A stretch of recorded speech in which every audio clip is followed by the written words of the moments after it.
Are you guys ready for chapter 3? Are you ready?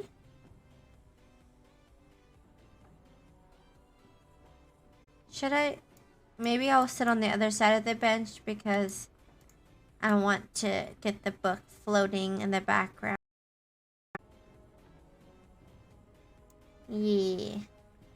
Alright, if you guys are ready, get yourself cozy, get crisscross applesauce or whatever you have. Right, so we're going to be jumping into chapter 3, and as a quick kind of recap of what happened prior is that Sylvanas saw that her brother is going to be performing in front of the king and a very large audience, and she felt really bad because her parents weren't able to go support him, and her parents didn't want the girls, Sylvanas and her sisters, to go either because her eldest sister has to be there in case something happens, so she can seek out support from the Farstriders. And so Sylvanas is definitely like wanting to support her brother, and once her parents leave, she ends up sneaking out. She got consent from her sister to do so, but it's kind of like she's definitely taking a huge risk on the issue. She even put on a dress. She looks super fancy, and which isn't really her style at that time. You know, she is more into wearing things that are easier to, you know, do archery and, you know, explore the woods type of gear versus dresses. So she definitely looks super elegant and formal, very ladylike, because she does want to look older, because she doesn't have a chaperone or anything at this event with her. And so now she's heading off to this major event to go support her brother, and that's where chapter 3 begins. So, chapter 3. Sylvanas listened intently to the strains of lute music wafting from Celethriel's haven. Picking up her pace, was Larath already mid-performance? But no, another instrument was joining in. She sagged in relief. Other musicians provided atmosphere for the gossip and flirtations going on. Her brother would be the center of attention when he performed. She scanned the crowd quickly, trying to locate anyone she might recognize who could give her away. Her gaze traveled over the sea of bright-colored clothing, glossy locks, and the garish hats until it landed on a white head of hair. Lorthamar, Sylvanas murmured, and smoothly turned so she could put herself at the opposite side of the crowd. "Good day, my lady," came a voice. She started and tuned to see a tall, robed figure, made even taller by a ridiculous topknot. "I don't believe we've met. Allow me to introduce myself. I am Arcanist Shalanathrian."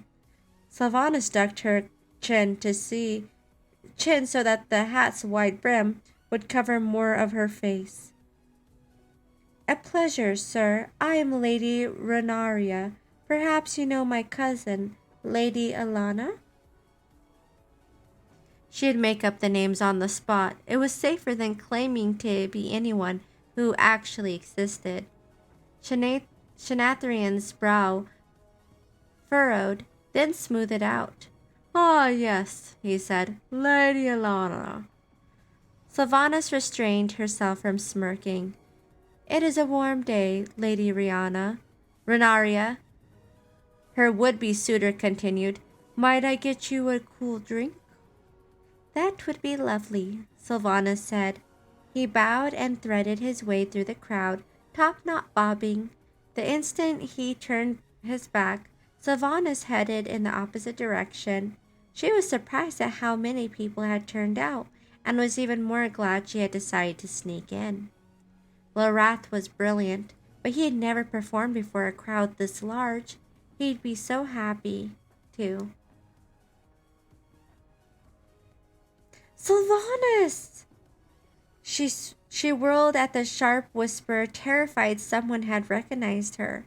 only to see Lerath staring at her with wide blue eyes, the color of the finest summer day. Shh, keep your voice down. What are you doing here? And in Mother's gown? You look strange. Never mind that. What do you think I'm doing, silly? I came here to see you. Lerath sighed, but his lips threatened to betray a smile. You are going to get in so much trouble. I'll be fine. When do you go on? In just a few minutes. I was gonna get a cup of punch. My mouth is so dry. It was hard for Sylvanas not to hug him, but she refrained. Go ahead, don't worry. I mean, it's really nice to see Sylvanas in such a warm light because we know her as being super selfish and power driven and all of that, and it's good to see her. Like, she took a huge risk just to support her brother at his performance, and although he knows she's gonna get in trouble, I think to some degree he also appreciates that she's there. He looked at her for a long moment, and Sylvanas thought she'd never seen him so happy. Don't get so choked up that you cannot sing, she said, a bit harshly. You could leave right now, and I'll sing like Talassian's red songbird, he replied. It means a lot that you would risk this.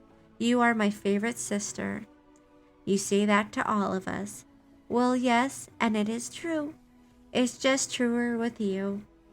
Now it was Sylvanas who felt her throat tighten with emotion. I will stay for a couple of songs, then go. Good. I'm glad. You will be safer that way. He beamed at her, then made his way to the refreshment table. A loud snort of laughter drew her attention. A knot of 4 youths stood a few feet away, and one of them was smirking while the others laughed. All had ruby plump cheeks and soft hands, and were clad in the usual finery. One of them sneaked a sip from a flask, and they passed it around fruitfully till all had taken a swig. Judging from their red faces and slightly unsteady stances, the flask either was already low or had been refilled more than once. 2 of them were the colors of the house of Sylvanas. No, but look at him, the smirking boy said.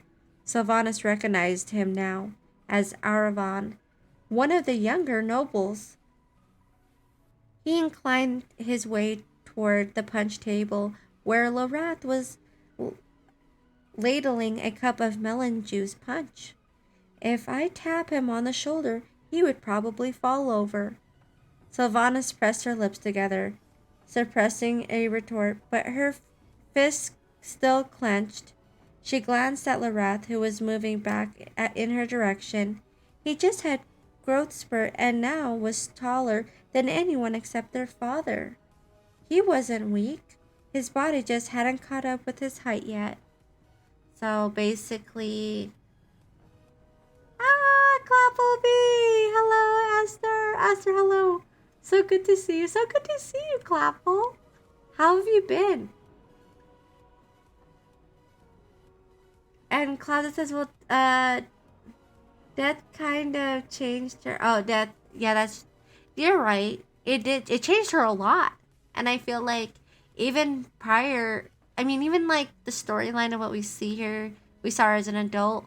What I like about this book is the fact that we get to kind of see her family and things of like growing up, because I feel like she's relatable in the sense, and it makes it easier to kind of like her because kind of finding commonalities in her relationship with her family and different dynamics she has with each of them. Like her siblings versus her mother versus her father. Clapple says, been doing okay, mostly working, but very happy for the Dragonflight launch. Yeah, I'm still leveling my my dragon. So if you ever want to do quests, She's still level 60. I got here and I was like, you know what? I found this really cute. I'm sure you guys have seen. If you're in this, started your Dragonflight quests, this area has like books floating, and there's a bookshelf, and there's a bench to sit down, and a cup of tea. So I was like, this is the perfect place to read chapter 3. But in the story right now, she's here and she's supporting her brother in his performance. She snuck out, and her brother's just so happy to see her. But then she noticed a group of people who are kind of, they're obviously probably a little tipsy or drunk or something. And they're like kind of making fun of him because he's really tall. So they see, oh, he's really tall, he's skinny, we could tip him over. But Sylvanas hears this and she's trying to compose herself because, first of all, she's not supposed to be there. She doesn't want to make a big scene. And she's kind of defending her brother in her thoughts.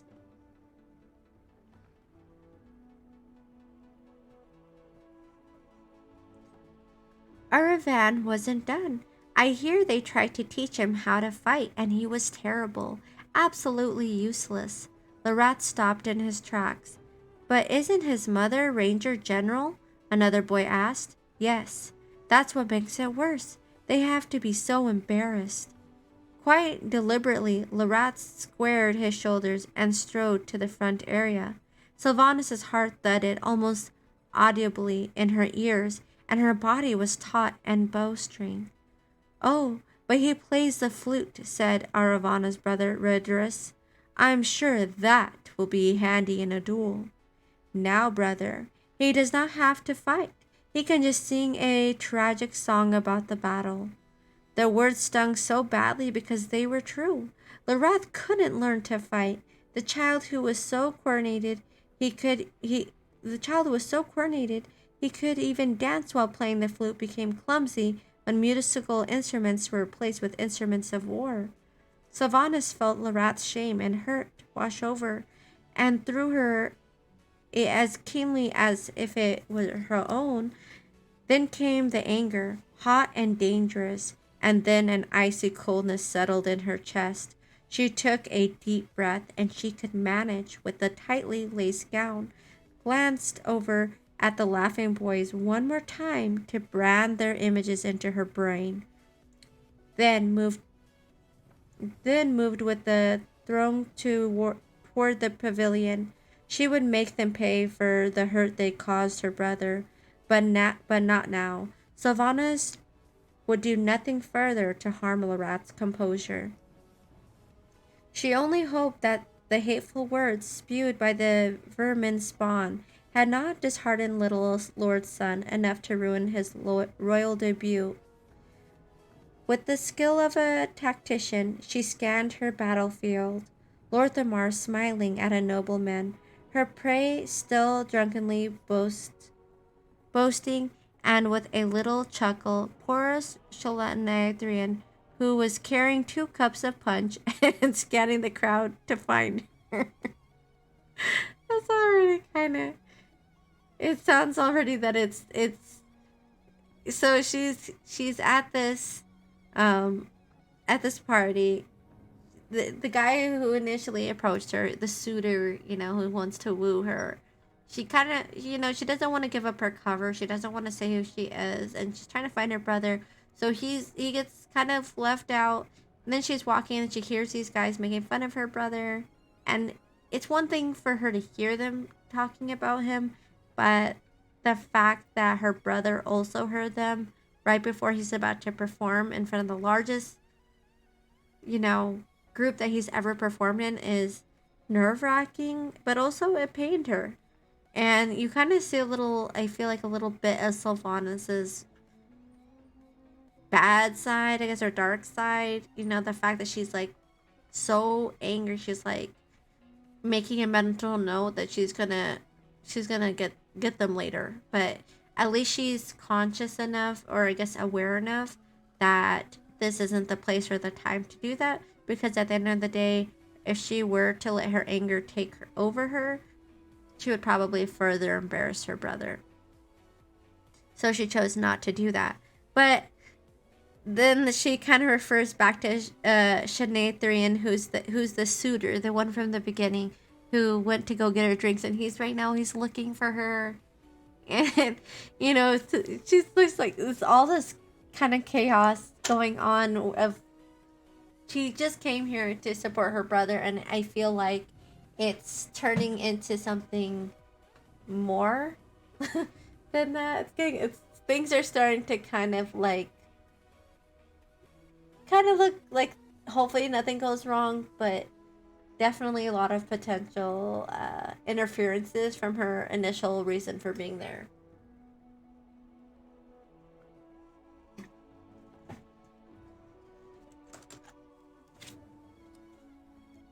Sylvanas took a seat in the back, in as much shadow as she could find, an easy exit nearby. She had fully intended to leave after the first few songs, as she promised her brother, but now she had work to do. Suddenly a great cheer went up, and everyone was on their feet. "Prince Calathias! Prince Calathias!" And there he was. Sylvanas found herself reluctantly impressed. She'd seen glimpses of him, golden hair gleaming in the sun, clad in red and gold, but never up close. Many of the nobles here were emphasizing their own importance, lifting their chins so that a disdainful glare was all the more effective. They moved gracefully, but like performers in a play, with bows too deep and arm gestures too broad. Calathias, son of Anasterion, heir to the throne of Calathias, did not need such tricks to command attention. He bore himself with easy elegance, smiling and nodding to those he knew, and acknowledged all gathered with a sweeping glance. No one took their seat until he did, settling regularly into an opulently carved gilded chair and waving a hand airily. "My lords, my ladies," Salathiel said, "I hope you have enjoyed yourself at one of my justly famous gatherings, as these parties are known for having only the finest food, drink, and guests." He paused, smiling benevolently as the audience tittered. "They are also renowned for their finest entertainment outside the palace. I have discovered a remarkable talent in the form of young Windrunner. Yes, I see we all know the name. He is the youngest child of our beloved advisor and our ranger general. Dancing is welcomed, smiles and applause encouraged, and I must warn you, you may discover you require a handkerchief." Lorat stepped forward to enthusiastic applause.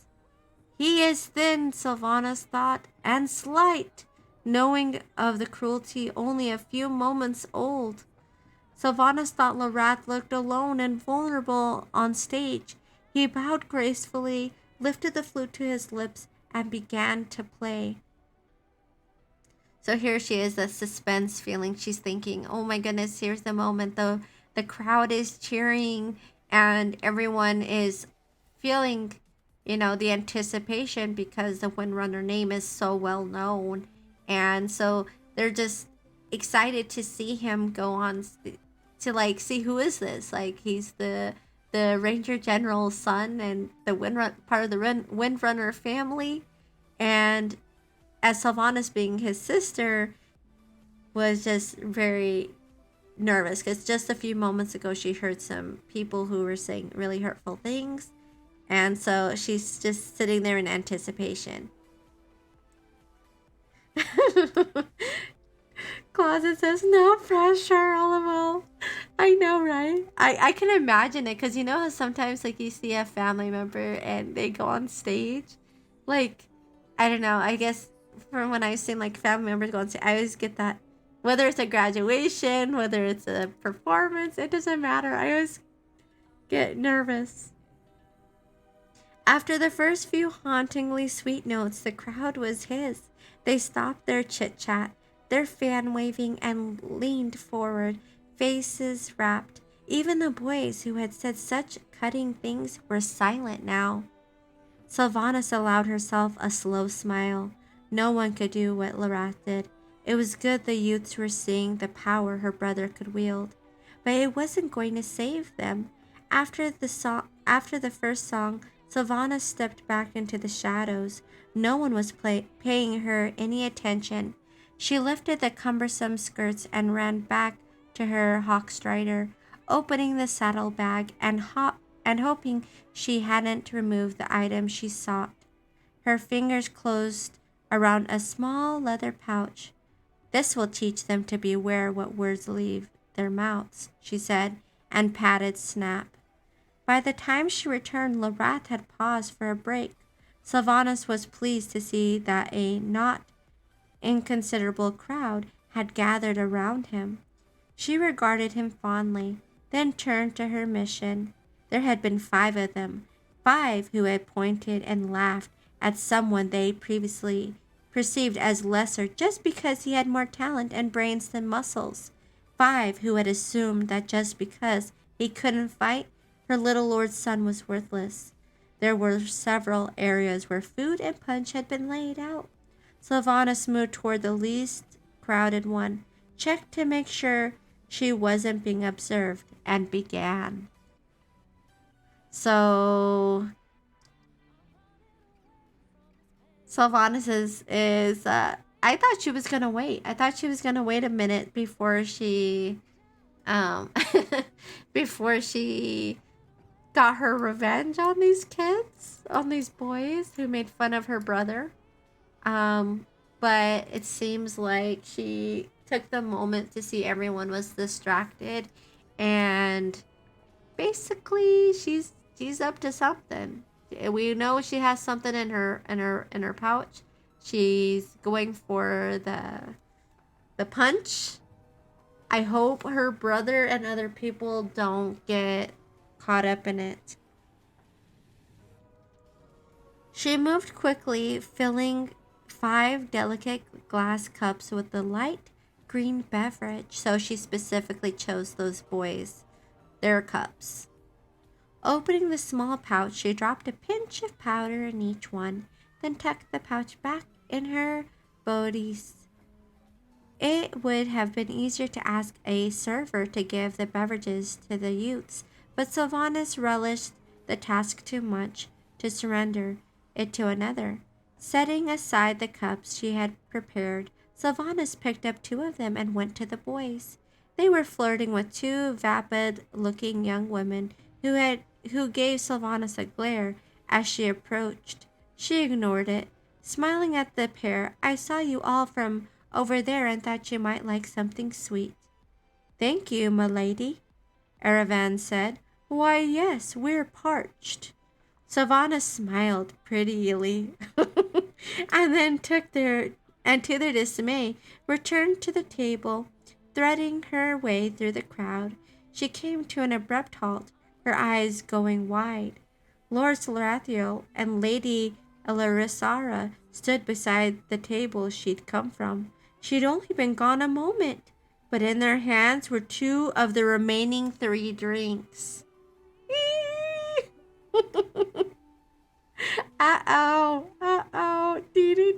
Wrong people to be near those. Sylvanas opened her mouth to stop them. Pompous and arrogant as he was, Salathril had been good to the family, especially Lerath, and that went a long way with Sylvanas. When Elisara frowned and touched a gloved hand to her mouth, Sylvanas realized it was already too late. A wail went up behind her, followed by the sound of a cup crashing to the stone floor. Sylvanas whirled. Despite the direness of the situation, Sylvanas couldn't help but smile. The leader of the bullies looked like he was about to cry or faint, or perhaps both. He was trying to speak, but spittle and drool sprayed from his mouth. His swollen tongue lolled. You sharpen your tongue at my brother's expense. Your speech will pay the price. Sylvanas turned back for one last glance at Salathiel, and to her horror realized he was staring directly at her. He pointed an accusing finger and shouted a command in a furious tone. It was gibberish. Despite herself, Sylvanas snickered at how ridiculous he looked, desperately trying to utter actual words and producing only babbles. Strong hands closed around her arms, and the music abruptly ceased. Sylvanas tried to wriggle free, but these were trained guards, not annoyed partygoers, and she lowered her head as she was dragged before Salathiel. He had a hand to his mouth to hide his drooling, and with effort got some slurred but intelligible words out. What have you done? You dishonor your Prince Calatipus. Don't laugh! Don't laugh! She laughed. Some other partygoers, those who had not drunken the concoction, began to laugh too. Salathiel turned crimson all the way up to his long ears. It's my fault. Still held firmly by a guard on either side, Sylvanas whipped her head around to see Larath pushing his way through the crowd, pale but resolute. I begged her to come. My lord, that is not true, Sylvanas said. Larath had no idea I would be here. Please do not blame him for my offense. It's mine and mine alone. She had only wanted to show her brother support, but her anger with the bullies had clouded her judgment.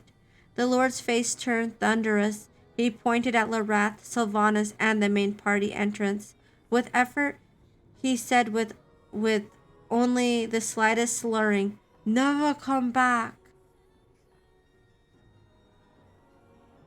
Uh-oh. Well, that went wrong. She was just trying to get Sylvanas was just trying to get some of her revenge, as Sylvanas does. And obviously that got her in some big trouble. I don't know what's going to happen when she gets home, because she wasn't supposed to go to this event anyways. And now the fact that they've literally told them not to come back, that's pretty unfortunate. My lord Salathiel. The voice belonged to Lorthamar Theron, who moved to stand beside Sylvanas. He didn't look at her. I want to assure you that everyone will be just fine within the hour. I believe that Lady Sylvanas put some woundwood into your beverage. While it is very poor taste, it is harmless, and I ask that you be the better person and forgive her this childish prank. She is still very young, and Larath had nothing to do with this. I am sure the advisor and the Ranger General would appreciate this kindness. His smooth voice subtly emphasized the titles, and it was not lost on Salathiel. The comment stung, but Sylvanas bit her lip and remained silent. Of course, Lorthamar recognized what she had done. The Rangers always kept woundwood on hand. It sometimes made the difference between life and death. The woundwood tree was so named because its leaves, when dried and mixed with liquid, formed a numbing paste. When it was applied as a poultice, the pain was deadened temporarily, and one had time to escape to safety. Salathiel drew himself up to his full height and opened his mouth. I agree with you, Theron, came a clear, elegant voice. The crowd had stymied Sylvanas' escape, parted quickly to admit their prince. The Windrunner family has served the Sunstriders for generations. Surely what was intended as a harmless prank by a high-spirited girl can be forgiven. And, Calathius added, with seeming lightness, I should very much miss the boys' music. Very much. For a moment, Sylvanas thought the Lord might refuse the Vellied order. Then he scowled. Turning to Larath, he nodded. Larath sighed in relief. Then Salathiel turned his cold gaze on Sylvanas. You, he said, already starting to regain control of his mouth. Banished. Sylvanas was escorted out. Her cheeks were red, and she was a jumble of emotions.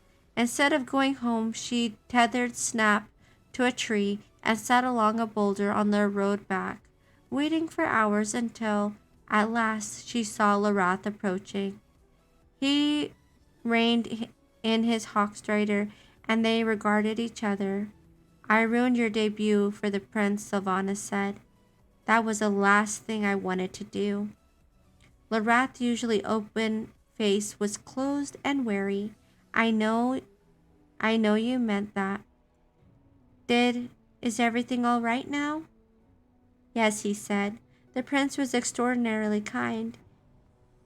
At last the smile Sylvanas so craved curved his lips ever so slightly. He wants me to play again. I'm so glad and so sorry. Larath sighed and nodded. Well, he said lightly, you got yourself banished, so we can call it even. Gotcha. Can you imagine? He's like, well, it's an even trade-off. You're banished. They want me to come back. And Closet says, yay! Right? At least he wasn't salty, right? He made the best. He's so close with Sylvanas, let's be real. He knows her, she has a temper. And he probably is like one of those situations where you know someone really well and you're just like, not again, Sylvanas, getting yourself into trouble. And he's obviously very composed, no pun intended. Welcoming the shift in his tone, Sylvanas attempted a smile. It's no real loss. I would never attend his parties anyways. She untethered Snap, climbed up, and they began heading down the road to home. I know Salathiel is a bit full of himself, Larath said diplomatically, but why did you put the wound wood in his punch? It wasn't meant for him. He picked up the cup by accident. I really am sorry about that, but it was funny. Who was it for then? She didn't answer at once. The silence lingered, and then he said, oh. Sylvanas nodded. I couldn't let stand what they said about you, she said, renewed defiance creeping in her voice, especially since I know you heard it. That might have made you ruin your performance for the prince. It was worth getting banished to see them blubbering and drooling. They deserved that and more. You do realize that they thought they had been poisoned? She whirled to stare at him, her shocked expression answer enough. It had never occurred to her, not until this moment when he said it out loud. In retrospect, mere banishment was almost a reward. I didn't think so, Larath said kindly. But Lady Moon, you are sometimes too single-minded. People will end up getting hurt. He was right. She needed to be better about that. I will do better, she promised him. In the meantime, everything turned out fine. You will still get to perform, and I won't have to attend dull soirees. Ronan. Is this book club 2.0? Yes, it is. It is. In this book club, I'm reading the book now. And talking along the way. How's it going, Rodden? Happy Dragonflight Day. How art thou? Cookie says, this is the fast book club. You guys are the best book club. Did you know that Amazon is starting like a book club? Like I saw it on my Kindle. It said, find a book club or start a book club. But it says it's in the beginning stages, so they haven't fully made it so everyone can make their own book clubs. But I thought that was interesting.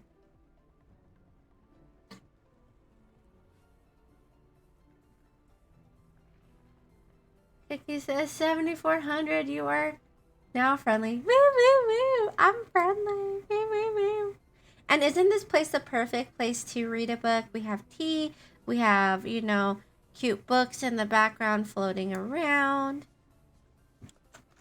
It's a cute spot for a book club, you know.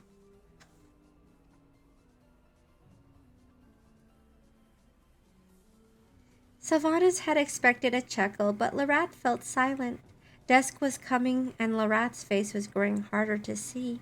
Sylvanas, he said, and his voice sounded much older and oddly compassionate. Do you really think that was the first time I had heard that?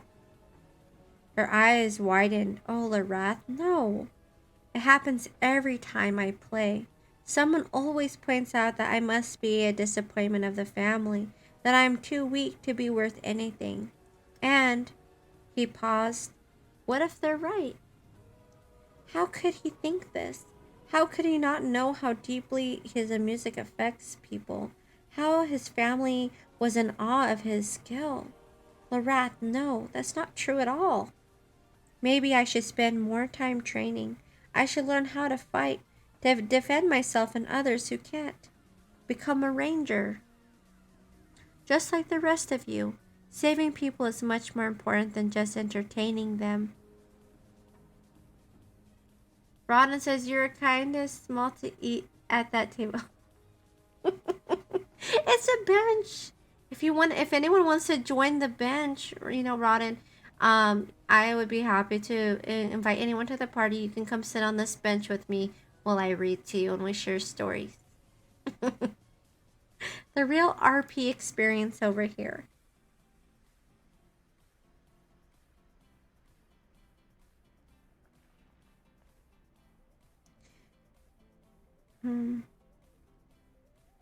I have to see where I left off.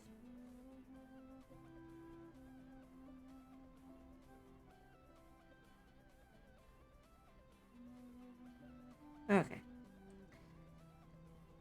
Cookie says would love to, but running heroic dungeons. Hey, you know what? No worries.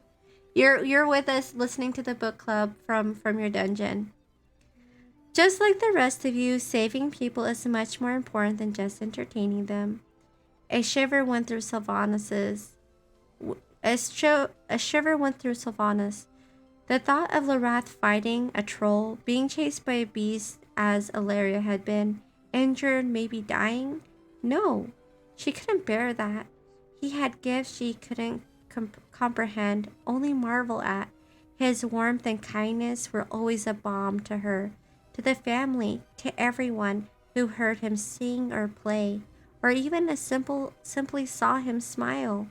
Larath had been given a gift at birth and had honored it with his own determination and passion, just as she had. His was music, hers was archery. Only now, when he had spoken the words, did Sylvanas realize how much he needed him to be safe and happy, sharing his gift in a peaceful place. Those boys are pampered fools who have nothing better to do with their time and gold than to eat, drink, and belittle others who have actual skill, she said, her voice sharp. Pay no attention to them. Being a ranger in this household is nothing new. Being a musician and having Calathius himself rush to your defense, that is something special. Don't underestimate the value of what you do, Larath. There is more than one way to save people, and one of those ways is giving them a respite from worry and fear by offering peace and beauty. We couldn't be prouder of you. He nodded, reassured by her words. Sylvanas' tight chest eased. Hopefully this would be the only time rangering came up. That life was not suited to him, nor he to it. She grinned at him. We still have plenty to do together. Even if I can't go to Salathiel's parties, we Windrunners make our own entertainment. I'd never trade dancing or swimming with the three of you, or all the games we make up, or just, she shrugged, just being with you. But my little Lord's son, You must promise me one thing.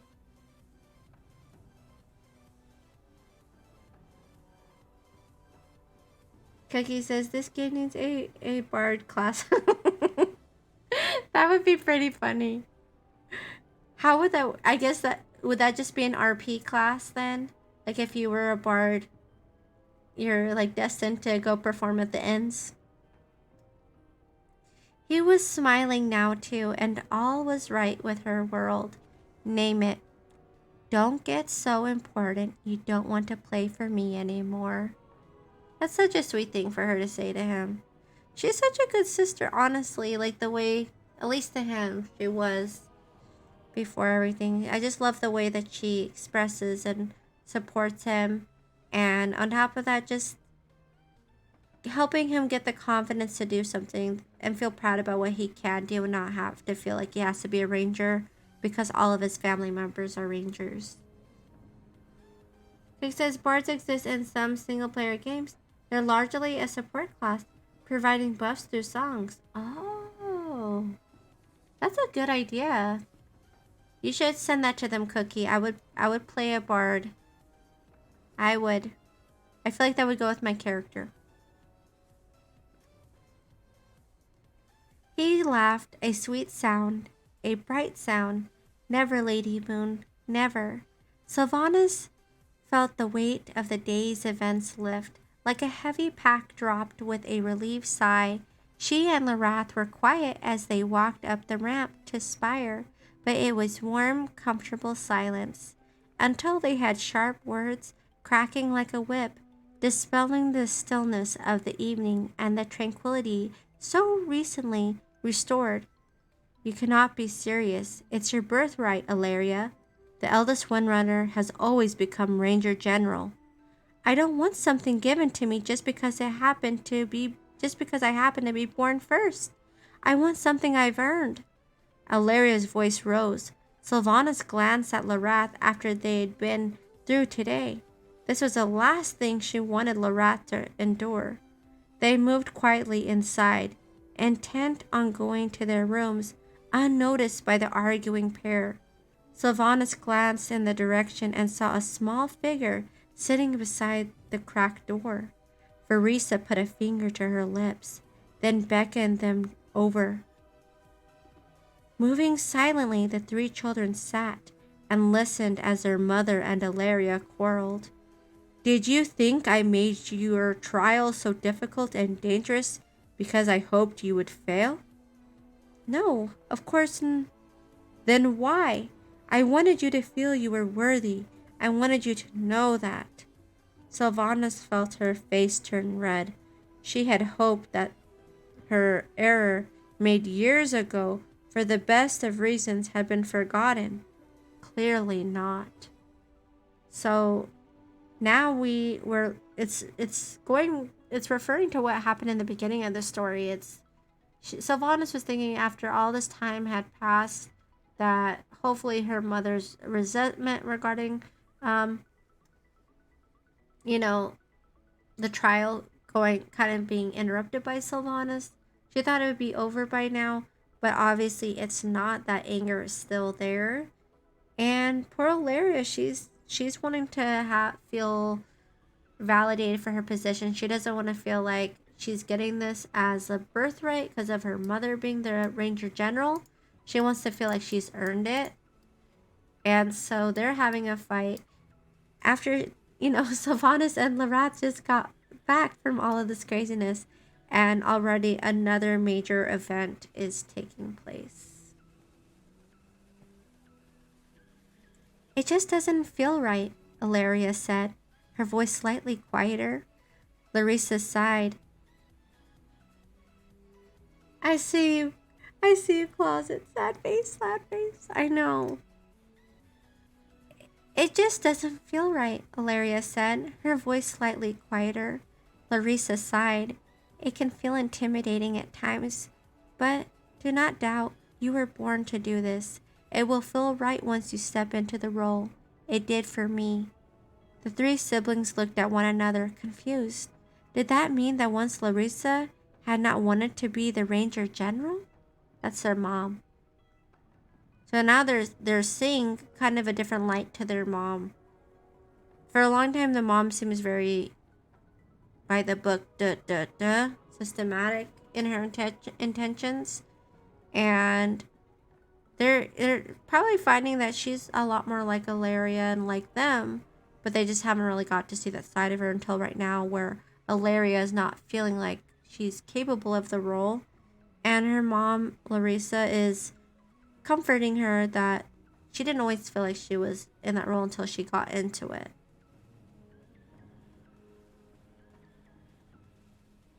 What you do is important, Mother. I know that. But there is a whole world out there, one you've never let us see. A world full of other people, other cultures, other ideas. The Queldore would do well to know about. Our kingdom would have been overrun thousands of years ago if it had not been for human aid. We taught the humans magic as thanks for their help. I would think that would cancel out any debt. Do not forget it would have gone ill for them as well had the trolls been victorious. Let your father and the other council members deal with the world out there. The only people who should matter are right here, and they need protection. That is your task, Ilaria. Please, don't make me feel guilty, Mother. Ilaria's voice dropped lower, even softer, and Larath, sitting between Sylvanas and Verisa, winced. Sylvanas realized she should have gone straight to her room, or at least made sure Larath went to his. He thrived on harmony. His gifts to others went deeper than making music. It made her feel almost sick to watch him growing angry and frustrated. Not that she could blame him. Verisa picked up on it almost instinctively. Our little peacemaker, Sylvanas thought. It was as if the two older siblings received all the energy and sharpness of their mother, while the younger had inherited the love of balance and peace from their father. At least it's an even number to balance it out, Sylvanas thought. So already you can see that Sylvanas feels connected to her brother, not just because they have a stronger bond with each other, but also the way she views how they interpret things. They are more emotional and compassionate like their father, and she kind of visually sees that her older sisters are a little bit more like their mom, and not as emotional, more like thinking personalities that can make more cognitive decisions versus emotional decisions. It will be all right, Larath, Larissa whispered. They will figure out what is best. Come now, let's go to bed. Larath allowed himself to be led away, but he gave Sylvanas a bleak look over his shoulders that cut deep. Today should have been his day, but it had ended up being all about everyone but him. His parents called away, Sylvanas almost ruining it, and now it was all about Mother and Ilaria. Sylvanas thought she should probably go to bed too. She didn't want to encounter her mother in this state and give her the news that her daughter had gotten herself banished from Salathiel's parties, and yet she lingered, sitting with her back against the wall and her knees to her chest, clasping them with her arms. Sylvanas didn't mind the occasional heated argument. She had certainly participated in, or even started, her share of them, but something about this one felt different. This wasn't a minor squabble. It affected the paths of two women, and really, the whole family, even the Farstriders, and maybe the kingdom itself. What would happen if Ilaria refused to become Ranger General? Would their mother banish Ilaria, as Salathiel had Sylvanas? At last, the voices dropped to murmurs so soft Sylvanas had to strain to hear them. Both women sounded tired. They had worn themselves out. It was time for Sylvanas to withdraw before she was caught.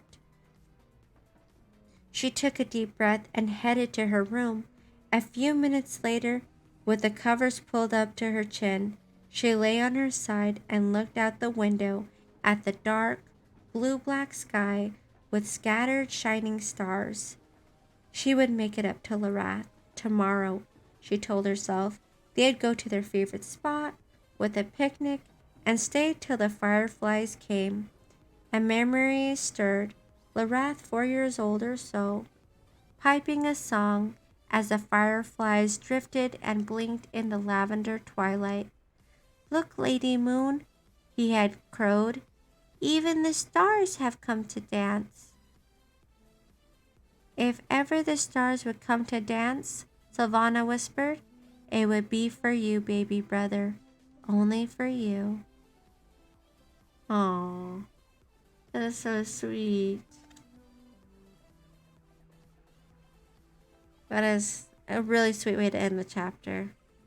You know, already we feel the heightened tension between Ilaria and her mom and becoming a ranger general.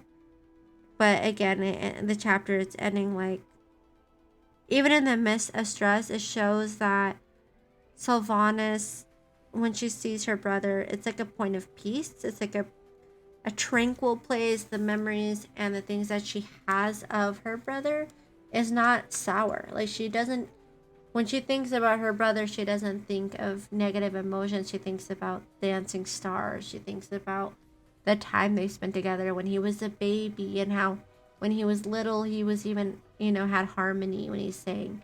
And she sees his gifts. Like, she sees how important he is to her. And the way she sees him is like positive memories and the joy and the peacemaker.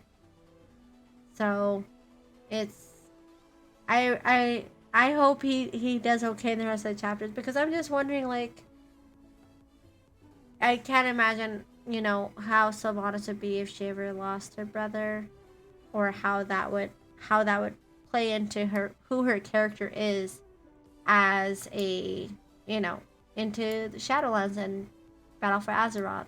The person that we kind of knew a lot in those 2 expansions definitely is not who she was as a kid. And so obviously I feel like in this book we're going to see a lot of light into how she became that, I guess, person. And, you know, I think that's why in the initial chapters, next time we're going to be reading chapter 4. And, you know, I like that the initial part of the book, at least, it's really showing how close Sylvanas is to her dad and how close she is to her brother, and also the relationship dynamics amongst her other siblings.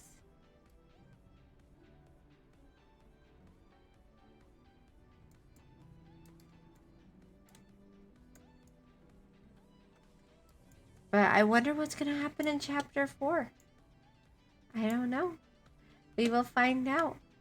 There's our book, everybody. This is going forward.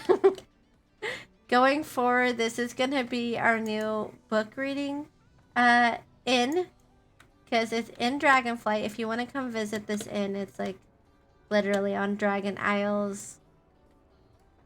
And next time I'm gonna I didn't know I could stand up here, so next time when I read chapter 4, I'm gonna stand right here and like I'm reading to you, because I feel like this would be in fact, I'm gonna take a screenshot of it. That's cute. Yeah. Book time. What did you guys think about chapter 4? Do you guys have any predictions of what you think is gonna happen in the next chapter? I mean, right now, her parents don't know that she snuck off to that party, but let's be real. They're gonna find out. Especially because Sylvanas is banished.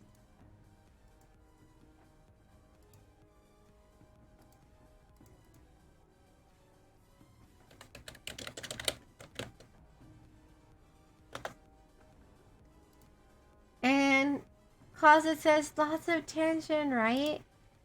It does feel like a lot of tension, for sure.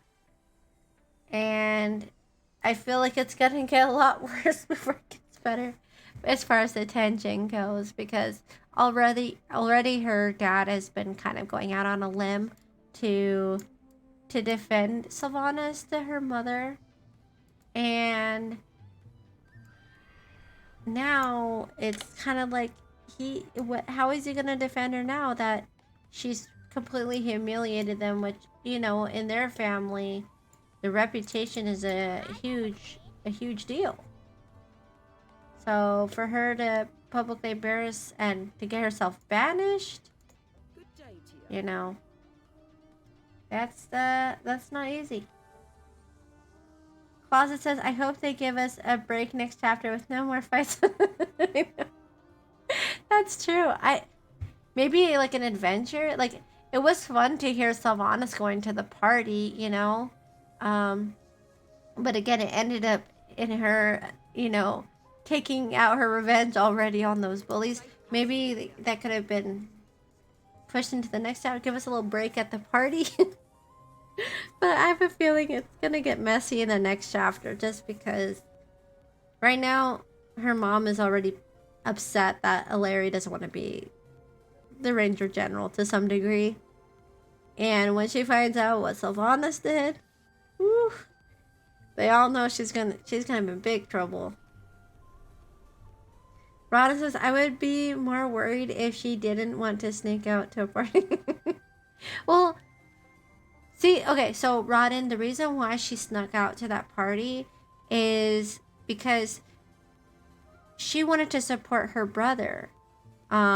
He was going to be performing, but her parents both got called out, so someone had to stay at the palace to basically be there. Illyria had to be there since she's the next one in line to be a Ranger General, so they kind of wanted to give her that sense of responsibility, even though she didn't ask for it. And basically, because Illyria couldn't go and chaperone, the parents didn't want Sylvanas and her younger sister to go. But it was going to be her brother's first time performing in front of the king. It was a huge deal, biggest performance. So she convinced her sister to not say anything about it, and she snuck out. So,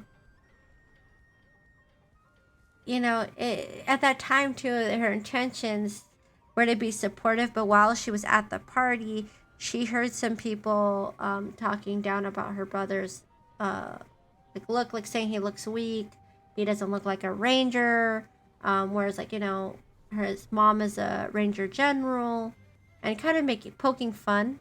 And he heard it, and Sylvanas know he heard it, so she put some wood wound is what it's called, wood wound, in their drinks, and it caused their mouth to go so numb that they started drooling. But then 3 of the cups were on the table. She was gonna go grab the rest, but unfortunately someone drank it that shouldn't have drinking it, and they were the person who was hosting the party, and long story short, she got banished. So she got banished from his party that the prince was at, or the king was at, and her parents don't know she even went out, and they're already upset because Illyria is, you know, not really fully accepting wanting to be the next Windrunner general, you know. So wait till they find out. It's gonna be it's gonna be interesting. That's why Closet and I were just like, there's more you know, excitement going on, lots of combating. Pretty much chapter 1 to 4 had literally like a fight pretty much in every one. Chapter 1, the major issue was that Sylvanas was younger, and she thought her sister was gonna get killed on her trial that the parents gave her, and so she interfered, and by interfering she got in big trouble. And then chapter 2, she kind of had to mend things with her family members because of chapter 1. And chapter 3, she snuck out and went to the party to support her brother, but in the process got in trouble and banished. So chapter 4, we'll see. I have a bad feeling as far as like once her parents find out that she was banished, she's gonna be in big trouble. Because I feel like she's on her last straw already. I think her parents are already mad that she's been so defiant. So I don't know what she's gonna do to amend that. And her dad, I think, is gonna be at this point where he's like, what more can I do? What more can I do?